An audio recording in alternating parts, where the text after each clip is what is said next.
통계 모델, 이름만 들어도 머리가 좀 아프시다고요? 에이, 걱정 마세요. 사실은 데이터를 꿰뚫어보는 아주 강력한 도구거든요. 오늘 이 시간으로 여러분의 데이터에 딱 맞는 회귀 모델을 고르는 명확한 가이드를 얻게 되실 겁니다.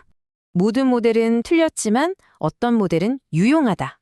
이 명언이 오늘 우리가 함께할 여정의 핵심을 꿰뚫는 말이죠. 모델은 현실을 그대로 복사하는 게 아니에요. 복잡한 현실 속에서 의미 있는 패턴을 찾아내도록 도와주는 일종의 유용한 지도 같은 겁니다. 자, 그럼 오늘 우리가 뭘 살펴볼 거냐면요. 바로 이 순서대로 갈 겁니다. 모델의 기본 개념부터 시작해서 데이터 유형에 따라 어떤 도구를 써야 하는지 아주 명확한 로드맵을 따라가 보겠습니다.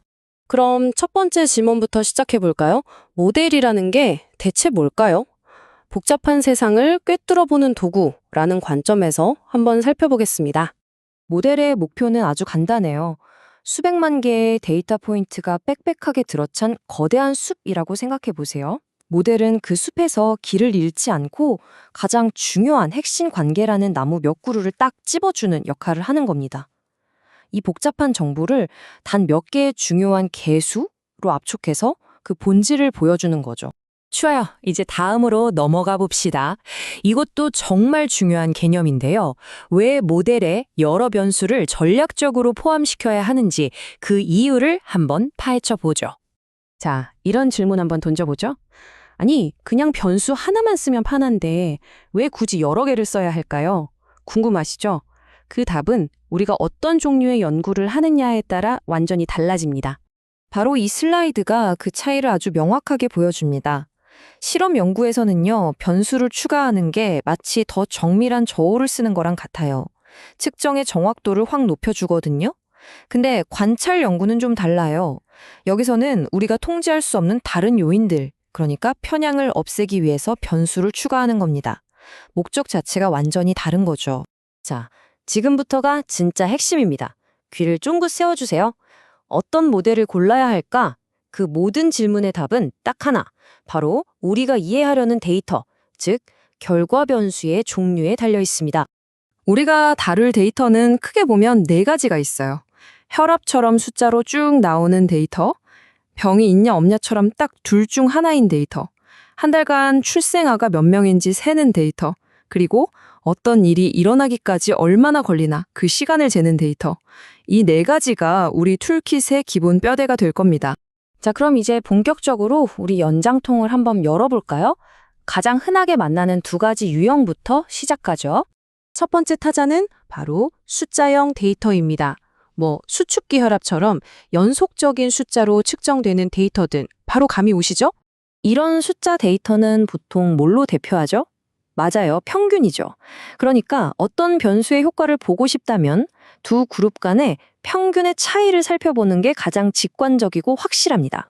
바로 이럴 때 쓰는 마법 같은 도구가 선형 회귀 분석입니다. 진짜 멋진 게 뭐냐면요. 모델을 딱 돌리면 나오는 그 개수값이 우리가 그토록 알고 싶었던 두 그룹 간의 평균의 차이를 그냥 바로 알려준다는 거예요. 기초 통계에서 배우는 T검정하고도 다 연결되는 개념이죠. 자, 그럼 두 번째 유형으로 넘어가 볼까요? 이번엔 예, 아니면 아니요. 결과가 딱 두 가지로만 나오는 이진영 데이터입니다. 이런 데이터는 비율로 요약하고 그 효과는 오즈비라는 걸로 측정해요. 오즈비, 말이 좀 어렵나요? 그냥 A그룹이 B그룹보다 성공할 가능성이 몇 배나 더 높은가? 그걸 보여주는 값이라고 생각하시면 쉬워요. 이진영 데이터를 다루는 전문가가 바로 로지스틱 회귀 분석입니다. 근데 여기서 잠깐, 선형 회귀처럼 개수가 바로 짠 하고 결과를 보여주진 않아요. 한 단계가 더 필요합니다. 바로 이겁니다. 모델이 B1이라는 좀 낯선 개수값을 툭 던져주거든요. 그럼 우리는 여기에 아주 간단한 마법을 부리는 거죠. 바로 지수함수, EXP를 씌우는 겁니다. 그러면 우리가 직관적으로 이해할 수 있는 오주비가 짠! 하고 나타나는 거예요. 이 간단한 변환 하나로 모델의 결과를 아주 쉽게 해석할 수 있게 되는 거죠.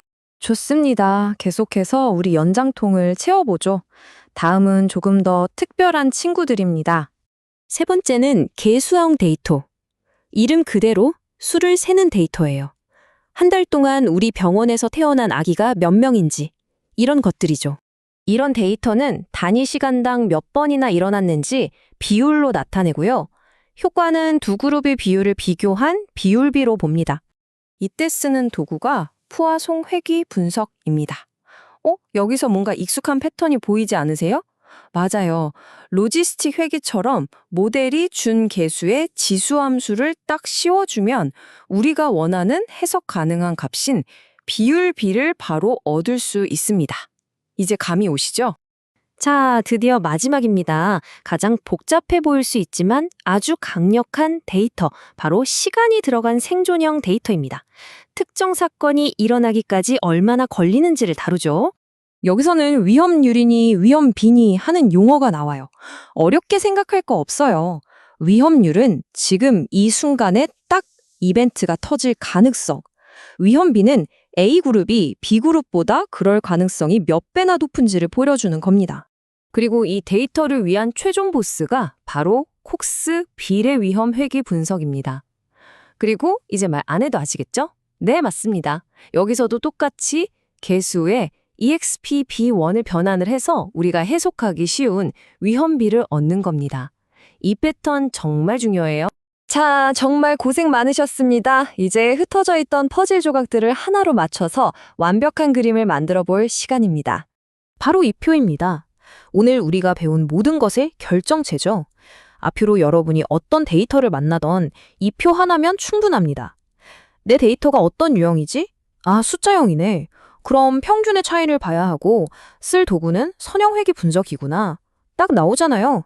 이진형이면 로지스틱, 개수형이면 푸아송, 생존형이면 콕스. 이 프레임워크 하나만 머릿속에 넣어두시면 이제 어떤 데이터를 만나도 당황하지 않으실 겁니다. 마지막으로 이 질문을 한번 던져보고 싶네요.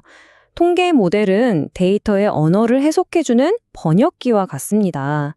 여러분의 데이터는 지금도 계속해서 말을 걸고 있습니다.